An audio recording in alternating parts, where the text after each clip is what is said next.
Hello student, how are you. उम्मीद करता हूँ कि आप सब बेहतर होंगे, अच्छे से होंगे। Student, Dhanvant maths academy YouTube channel को लाइक कीजिए, शेयर कीजिए एंड सब्सक्राइब कीजिए।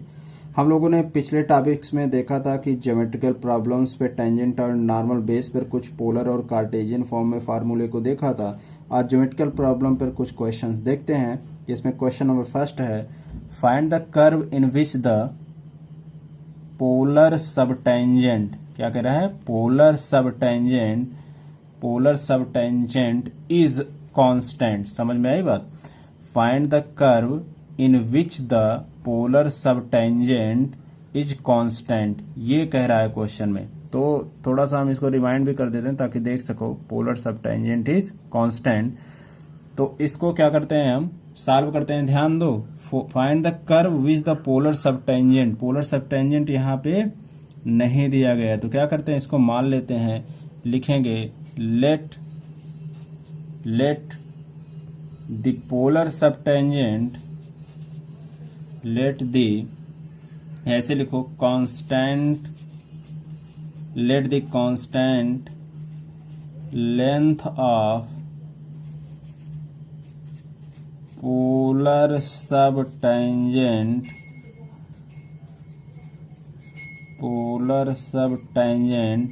ठीक ना, polar subtangent be small a. हम मान के चल रहे हैं कि पोलर सबटेंजेंट हमारा क्या है, small a. And also polar subtangent equal to, फार्मूले में कल क्या बताया था, r square d theta upon d r, यही तो बताया था, है ना। एंड अकॉर्डिंग टू क्वेश्चन, जो प्रश्न कह रहा है, curve in which the polar subtangent is constant, according to question क्या हो जाएगा, अगर इसको लिखना चाहें तो r square d theta by d r equal to के साथ ए, है ना। और अगर हम करें कि ये क्या हो जाएगा, डिफरेंशियल इक्वेशन किसी कर्व का होगा। ये किसका होगा, किसी डिफरेंशियल इक्वेशन किसी कर्व का होगा। और अगर इसको हम थोड़ा सा सॉल्व कर लें तो क्या लिख सकते हैं इसको, डी थीटा इक्वल टू, ध्यान देना, ए टाइम के साथ 1 बाई आर स्क्वायर, और ये वैल्यू हो जाएगा डी आर, ठीक ना, डी आर। और ये वैल्यू डी आर है, इसका मतलब ये हमने क्या, कौन सा मेथड लगाया, वेरिएबल सेपरेबल मेथड लगाया है। कौन सा मेथड अप्लाई किया है, वेरिएबल सेपरेबल मेथड को अप्लाई किया। तो इस इक्वेशन को हम क्या करते हैं, इंटीग्रेट कर लेते हैं। तो आफ्टर इंटीग्रेशन क्या आता है, इसको देखते हैं। इंटीग्रेटिंग वी गेट दैट क्या मिलता है, डी थीटा का इंटीग्रेशन क्या हो जाएगा, थीटा, और प्लस सी इक्वल टू, इसका इंटीग्रेशन आ जाएगा माइनस ए अपॉन आर आ जाएगा। या इस बात को हम ऐसे भी लिख सकते हैं, कैसे लिख सकते हैं भाई, आर टाइम के साथ, और ये मल्टीप्लाई करेंगे तो थीटा प्लस सी, और प्लस ए इक्वल टू के साथ जीरो, और ये क्या हो जाएगा, जहां पे सी एक आर्बिट्रेरी कांस्टेंट लिख सकते हैं, या कोई ना कोई पैरामीटर हो सकता है। सी कोई आर्बिट्रेरी कांस्टेंट है या फिर ये पैरामीटर हो जाएगा। तो इसी को कहेंगे विच इज अ, लिख सकते हो, विच इज अ रिक्वायर्ड इक्वेशन। ये क्या हो जाएगा, विच इज अ रिक्वायर्ड इक्वेशन, और यही आपका आंसर हो जाएगा। क्या हो जाएगा, आंसर हो जाएगा। समझ में आई ना बात। तो क्या करेंगे, ये पहले क्वेश्चन का हमारा सॉल्यूशन था कि find the curve in which the polar subtangent is a constant, है ना। तो क्या हो जाएगा, सब टेंजेंट, ये देखो ये लिखा है, मैंने अंडरलाइन कर दिया, सब टेंजेंट इज अ कांस्टेंट। ये क्या है, कांस्टेंट है। तो हमने इसको सॉल्व किया और इसका आंसर ये होगा। इसका स्क्रीनशॉट ले लो, फिर आगे बढ़ते हैं।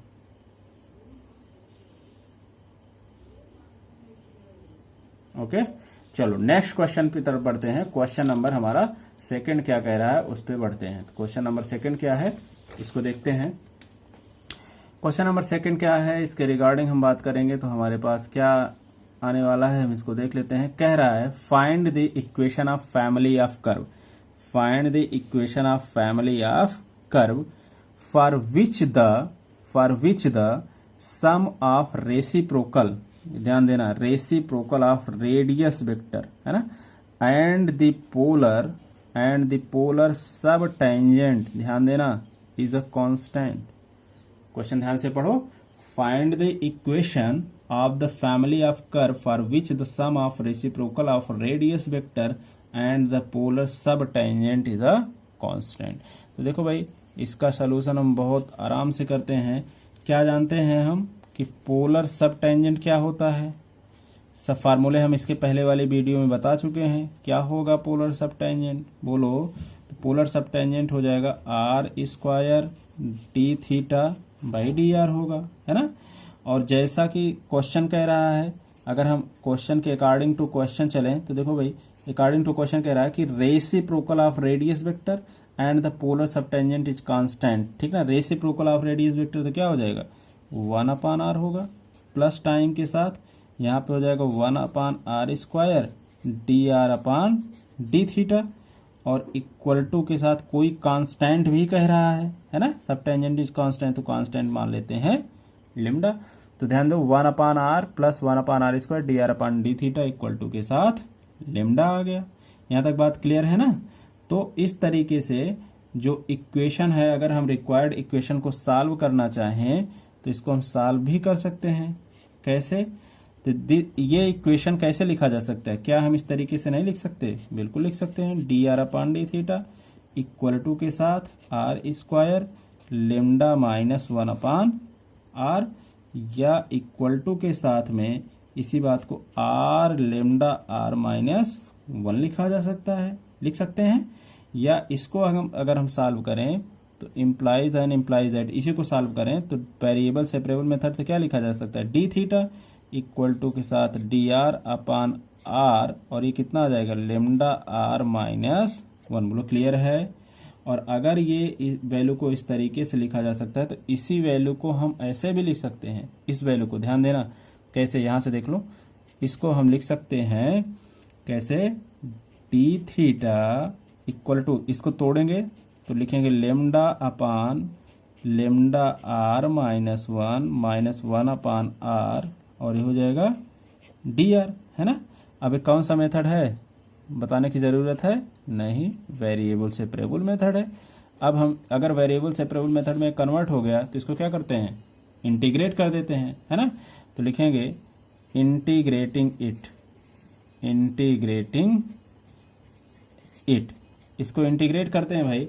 तो इंटीग्रेशन पे जो प्रोसीजर हमें मिलने वाला है वो क्या मिल जाएगा, यहाँ से इंटीग्रेट करेंगे इसको तो ध्यान दो, ये आ जाएगा डी थीटा का थीटा आ जाएगा, theta plus arbitrary constant c, और ये कितना आ जाएगा, log of lambda r minus 1, बोलो, और यहाँ पे माइनस लॉग आर, और इसको सॉल्व करेंगे तो पूरा कॉम्पैक्ट फॉर्म में आ जाएगा ये लेमडा आर माइनस 1, ठीक ना, अपान के साथ आर और इक्वल टू के साथ एक्सपोनेंशियल थीटा प्लस सी। अब प्राइमरी बच्चों के तरीके से हम इसको log m minus c n करेंगे, फिर लॉग एम अपान एन नहीं, थोड़ा डायरेक्ट करो ताकि समय की बचत हो। तो lambda r minus 1 upon r equal to exponential theta plus c. तो इस तरीके से हम इसको सॉल्व कर सकते हैं। या आपको लगता है कि इसको और मॉडिफाई कर लिया जाए तो बिल्कुल कर सकते हो, इसको ऐसे भी लिख लो, lambda r minus 1 equal to r को मल्टीप्लाई कर दो तो r exponential theta plus c. तो यही आपका क्या हो जाएगा, फाइनल आंसर हो जाएगा। यही आपका क्या हो जाएगा, फाइनल आंसर हो जाएगा। तो बात समझ में आई ना। क्या करेंगे, pause the video, note it down, इसका स्क्रीनशॉट ले लो, फिर अगले क्वेश्चन पे हम बढ़ते हैं। तो क्वेश्चन नंबर सेकंड है, फिर से देख लेंगे। Find the equation of family of curve, family of curve की बात कर रहे हैं। For which the sum of reciprocal of radius vector and the polar sub tangent is a constant. तो बिल्कुल सही बात है, कांस्टेंट की कंडीशन में ये होगा। तो इसका स्क्रीनशॉट ले लो और हम आगे बढ़ते हैं। देखो प्रीवियस वीडियो देख लो, उसमें सारे फार्मूले हमने बताए हैं। चलो नेक्स्ट क्वेश्चन की तरफ बढ़ते हैं भाई। अगला प्रश्न क्या हो जाता है उसकी तरफ बढ़ते हैं। क्वेश्चन नंबर थर्ड कह रहा है, find the curve find the curve in which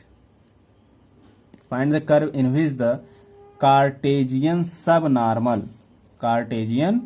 normal, ठीक ना, दिख रहा है पूरा, कार्टेजियन सब normal, find the curve in which the Cartesian सब normal is equal to abscissa. फिर से क्वेश्चन पढ़ देता हूं, find the curve in which the Cartesian सब normal in is equal to abscissa, क्या हो जाएगा, इज इक्वल टू एब्सिसा, ठीक ना। ध्यान दो भाई, बहुत आसान क्वेश्चन है, इसका सलूशन देखते हैं। सलूशन क्या होगा, कार्टेजियन सब नॉर्मल हम क्या जानते हैं, तो लिखें कार्टेजियन सब नॉर्मल इज, क्या जानते हैं बोलो, y dy बाई dx, ठीक ना। और इस तरीके से अगर हम क्वेश्चन के हिसाब से चलेंगे तो क्या हो जाएगा, कह रहा है कार्टेजियन सब normal is equal to abscissa, तो एब्सिसा क्या मान लेते हैं, x मान लेते हैं, तो यहाँ पे लिखेंगे as required in the question, जैसा क्वेश्चन मांग कर रहा है, इन द क्वेश्चन के अनुसार चलेंगे तो हम इस बात को वैसे क्यों ना लिख दें, y dy बाई dx और इक्वल टू के साथ एब्सिसा x हो जाएगा। अब देखो, विच is a family of differential equation का कर्व एक बन गया कि नहीं बन गया, बिल्कुल बन गया। और इसको हम कैसे लिख सकते हैं भाई, अगर इसको लिखना चाहें तो क्या इस बात को ऐसे नहीं लिखा जा सकता, y dy equal to x dx के साथ नहीं लिखा जा सकता, बिल्कुल लिखा जा सकता है। क्यों, कैसे, किस मेथड से, वेरिएबल सेपरेबल मेथड से, इस वाले इक्वेशन को, ठीक ना। अब इसको इंटीग्रेट कर देते हैं, तो लिखेंगे भाई यहाँ पे इंटीग्रेटिंग इट, इसको इंटीग्रेट करते हैं तो हमारे पास जो वैल्यू आता है वो कितना आ जाएगा, वाई स्क्वायर इक्वल टू के साथ x square plus arbitrary constant c, या इसको और थोड़ा सा अरेंज कर लो तो लिख सकते हो y square minus x square equal to के साथ c, which is a required equation for the curve, और यही क्या हो जाएगा, आंसर हो जाएगा, ठीक ना। तो pause the video, note it down, इसका स्क्रीनशॉट ले लो, फिर से क्वेश्चन देख लो, find the curve in which the Cartesian सब normal is equal to abscissa, question number 3, और इसका सोल्यूशन। देखो भाई, अगर आपको फार्मूले पता है तो आप कोई भी क्वेश्चन टफ नहीं है, बहुत आसानी के साथ इसको कर सकते हो, ठीक ना। तो क्या करते हैं, नेक्स्ट क्वेश्चन की तरफ बढ़ते हैं। क्वेश्चन नंबर 4 है, इसको देखते हैं। क्वेश्चन नंबर 4 क्या कह रहा है, ये क्वेश्चन नंबर 4 कह रहा है find the equation of the curve for which the Cartesian subtangent varies as the reciprocal of the square, ध्यान देना, reciprocal of the square of the abscissa. फिर से क्वेश्चन पढ़ा हूं, find the equation of the curve for which the Cartesian subtangent varies as the reciprocal of square of the abscissa. अरे बोलो सही है। अब इसका सोल्यूशन देखते हैं। सोल्यूशन बहुत आराम से इसका करेंगे क्योंकि सब फार्मूले पर ही बेस्ड है ना। तो अगर हम बात करें कि कार्टेजियन सब टेंजेंट की बात करते हैं, तो ये डायरेक्टली प्रोपोर्शनल हो जाएगा किसके, रेसिप्रोकल ऑफ द स्क्वायर। ध्यान देना, स्क्वायर है तो 1/x स्क्वायर की कंडीशन में हो जाएगा। और अगर ये 1/x स्क्वायर कंडीशन में हुआ तो इसी बात को हम थोड़ा सा इम्प्लाइज एंड इम्प्लाइज दैट करके लिख सकते हैं, क्या, y/dy/dx इक्वल टू के साथ λ/x स्क्वायर। वेरएज लेमडा क्या है भाई, लेमडा यहाँ पे बिल्कुल कांस्टेंट है ना। तो ये हो जाएगा रेसिप्रोकल की कंडीशन है, और डिफरेंशियल इक्वेशन के फॉर्म में रिटर्न कर दिया गया। इसी इक्वेशन को कैसे लिख सकते हो, x square dx equal to λ/y dy, है ना। क्यों, क्योंकि हम वेरिएबल सेपरेबल मेथड को पढ़ा चुके हैं। उस मेथड से इसको, इस वाले इक्वेशन को हम इस तरीके से लिख सकते हैं, ठीक है। अब क्या करेंगे, इसको इंटीग्रेट कर देंगे, तो लिखेंगे इंटीग्रेटिंग इट। इसको इंटीग्रेट करते हैं तो हमारे पास क्या बन जाएगा, देखो ध्यान से, इंटीग्रेशन करते हैं तो x³ upon 3 plus c equal to के साथ लेमडा कांस्टेंट है और ये आ जाएगा लॉग वाई। इसको थोड़ा सा अरेंज कर लेंगे तो ये बन जाएगा lambda log y equal to के साथ x cube upon 3 plus c. बात तो वही है ना, x cube upon 3 plus c equal to के साथ लेमडा लॉग वाई, और यही आपका क्या हो जाएगा, फाइनल आंसर हो जाएगा। क्या हो जाएगा, फाइनल आंसर हो जाएगा। ठीक है ना। तो जैसे जैसे क्वेश्चन कह रहा है उसी के अकॉर्डिंग चल रहे हैं, उसमें ना कुछ ज्यादा जोड़ना है ना घटाना है, सिर्फ फार्मूले पर काम करते जाना है, आपको आंसर मिलता जाएगा। क्वेश्चन नंबर नेक्स्ट देखते हैं, इसका स्क्रीनशॉट ले लो। क्वेश्चन नंबर नेक्स्ट देखते हैं और ये क्वेश्चन नंबर हमारा 5 है और इससे पूरी बात क्लियर हो जाएगी। देखो क्वेश्चन नंबर 5 क्या कह रहा है। क्वेश्चन नंबर 5 है हमारे पास ये कह रहा है कि सो दैट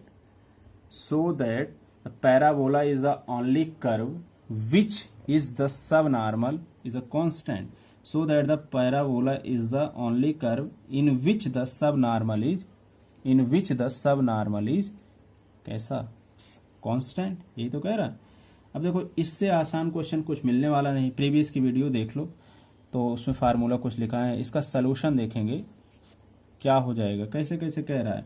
हम जानते हैं कि सब नॉर्मल क्या होता है, सारे फार्मूले लिखाए हैं वीडियो में, पहले वाले वीडियो में देखो, y into d y by d x होता है। अच्छा कांस्टेंट की चर्चा कर रहा है तो लिख देंगे एज गिवन, जैसा ये क्वेश्चन कह रहा है उसके हिसाब से अगर काम करें तो लिखा है y डी वाई एक्स, इसको लिख सकते हैं ना एज ए कांस्टेंट की तरीके से इसको ट्रीट कर सकते हैं। अब इसमें अगर हम वेरिएबल सेपरेबल मेथड अप्लाई कर दें, कोई दिक्कत है तो इसमें बहुत आराम से सॉल्व कर सकते हैं। Y d y equal to के साथ लेमडा डी एक्स। अब वेरिएबल सेपरेबल के बाद अगर मिल जाता है तो हम क्या कर देते हैं, इसको इंटीग्रेट कर देते हैं। देखो यार बहुत आसान है, ज्योमेट्रिकल है ना डिफरेंशियल इक्वेशन में। तो इसको सॉल्व करते हैं तो आ जाता है y square upon 2 equal to lambda x plus c. और थोड़ा सा इसको अरेंज कर लो तो क्या आ जाएगा, y square equal to 2 lambda x plus time के साथ सी। अब यहाँ पे दिमाग नहीं लगाना है कि 2 से सी को भी मल्टीप्लाई कर दो, 2c आ जाएगा मतलब सी ही रहेगा क्योंकि आर्बिट्रेरी कांस्टेंट है। तो आंसर क्या आ जाएगा, y square equal to 2 lambda x plus c. अथवा इसी को और थोड़ा सा मॉडिफाई करके लिख सकते हो, y square equal to 2 lambda common लेके लिख सकते हो, बात वही है x plus c upon lambda. ये भी आंसर लिख सकते हो, आपका दोनों आंसर सही है ना। तो ये इक्वेशन कह रहा था कि सब नॉर्मल इज अ कांस्टेंट, और ये कांस्टेंट किसके फॉर्म में होना चाहिए, सबसे बड़ी बात है पैराबोला के फॉर्म में। तो हमें पैराबोला के फॉर्म में मिल रहा है कि नहीं, y square equal to 2 lambda x plus c, which is a required answer. यही आपका फाइनल आंसर होगा। ठीक ना। तो यहां तक इसका स्क्रीनशॉट ले लो। यहां तक हम लोगों ने अपने आंसर को देखा, अपने क्वेश्चन को देखा जो ज्योमेट्रिकल प्रॉब्लम पर बेस्ड था। तो student first order and first degree of differential equation का चैप्टर फर्स्ट आज पूरी तरीके से समाप्त हो गया। इसके पहले की जितने भी डिफरेंशियल इक्वेशन के वीडियोस बीएससी सेकेंड ईयर के लिए हमने अपलोड किया है, अगर आप लोगों ने नहीं देखा है तो उसको जाके प्लेलिस्ट में हमने डाला है, तो उसको जाके यूट्यूब पे सर्च करके देख लीजिए, Dhanvant maths academy YouTube channel पे, और इसको स्क्रीनशॉट ले लीजिए। नेक्स्ट वीडियो में हम नए चैप्टर के साथ मिलेंगे, तब तक के लिए नमस्कार, बाय बाय, टेक केयर।